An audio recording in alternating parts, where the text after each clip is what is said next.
hello friends hi जय जगन्नाथ समस्त भल अच्छी आज देखो मु सालेट विषय किसी आपण मानू करके देखा सालेट कौन कौन मु यूज कर सालेट मु काकुड़ी पियाज गाजर बीट टमाटो आउ टिके मु नहीं दही टिके ब्लैक सॉल्ट ये सब को मु मिक्स करके करी आज सालेट सालेट एक्चुअली समस्ते खाइबा जरूरी सबुदिन लंच टाइम रे हो सब बेले आपण सालेट खाते देखंतु एबे मु ई सब को टिके कटर रे काटी देबी माने कुरी देबी न कुरले सालेटटा भल लागेनी बड़ बड़ हेले भल लागिवनी कुरी देले समस्त को खाइबा को भल लागे मु फास्ट गाजर को टिके कुरी देबी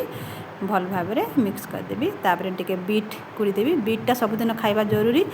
कौन पे कि बीटटा खाइले आपण हेमोग्लोबिन ठीक रहिबो ब्लड लगी तो बीटटा को सब बेले सालेट रे आपण जो सब्जी कले भी बीटटा को टिके यूज करिवे बीटटा देह प्रति समस्त खाइले भल